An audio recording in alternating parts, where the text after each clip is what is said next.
Hello and welcome. You're watching InfoFeed. Imagine a city that operates with a terrifying, perfect precision.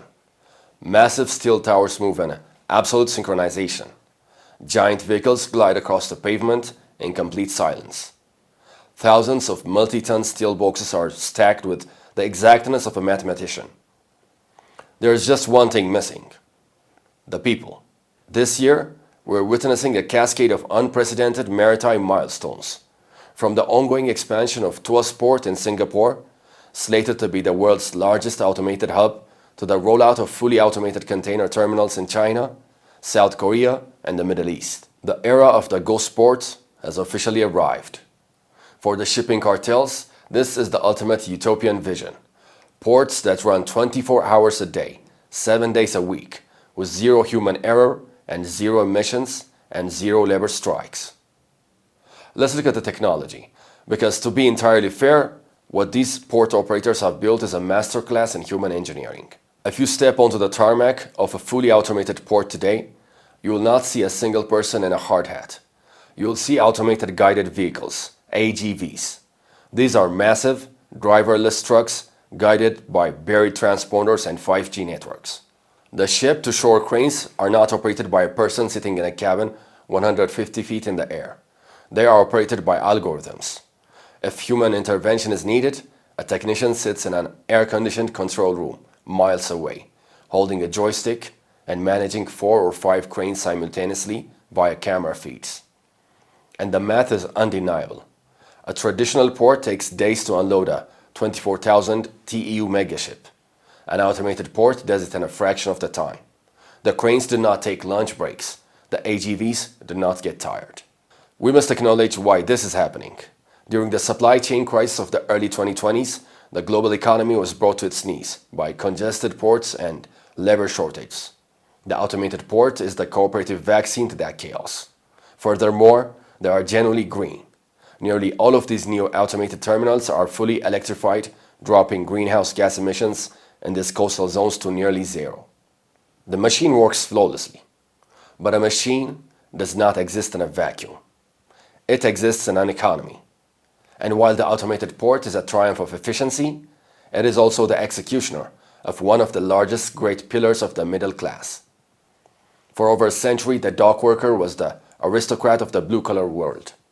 It was a grueling, dangerous work, but thanks to strong unions, it was work that bought a house, fed a family, and sent children to a university. The docks built the middle class in cities from Los Angeles to Liverpool to Mumbai. But today, that workforce is being systematically erased. When a port upgrades to a full automation, operational costs drop dramatically. Sometimes estimates suggest by up to 70%, 7-0, over the long term. The thousands of truck drivers, crane operators, and tally clerks are replaced by a handful of software engineers and remote supervisors. And we must ask, where does that 70% savings go? Does it go to you, the consumer? Is your laptop or your refrigerator cheaper today because it was unloaded by an algorithm?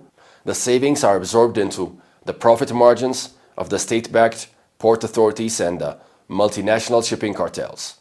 They are using the guise of innovation and green energy to execute the ultimate corporate fantasy, a business model without a payroll. We're not just upgrading infrastructure. We are orchestrating a massive wealth transfer from the working class hands that used to lift the cargo to the corporate shareholders who own the code. But let's zoom out. How does the rise of the ghost port impact the world? It threatens to create a two-tiered global economy. Building a fully automated megaport is incredibly expensive. We're talking about tens of billions of dollars. China has the capital. Singapore has the capital. The wealthiest nations in Europe and the Gulf have the capital. But what happens to ports in Mombasa, Kenya? What about Chittagong in Bangladesh? What about Karachi or Colombo? Developing nations simply cannot afford to rip up their infrastructure and install 5G robotic fleets. And the global shipping cartels know this. As shipping companies build larger and larger vessels to maximize their own profits, those megaships will only dock at the highly efficient, automated megaports. Time is money, and a 24,000 TEU vessel cannot afford to wait a week in a traditional port where a robotic port can turn it around in a day. The global south is being relegated to feeder status. The massive ships will drop their cargo at automated hubs in Singapore or Dubai, and smaller, more expensive vessels will carry the scraps to the developing world. The West and China will control the main arteries of the global trade, while the global south is forced to pay a premium just to access the network. And finally, there's the data. A fully automated port is not just moving steel. It is processing billions of gigabytes of data. Who owns the terminal operating system? Who built the 5G network running the AGVs? In many cases, it is Chinese state-linked tech giants. Whoever controls the software of the automated port knows exactly what the world is buying, what the world is selling, and where the world is vulnerable. Efficiency. It is the favorite word of the modern economist. And looking at a fully automated port, it is hard not to be mesmerized by the sheer, flawless efficiency of it all. But you cannot run a society entirely on efficiency.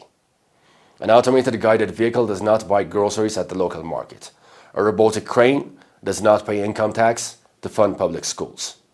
An algorithm does not support a community. What is the point of a perfectly efficient global supply chain if the people who actually live in this world can no longer afford to participate in it? Facts inform, but stories transform.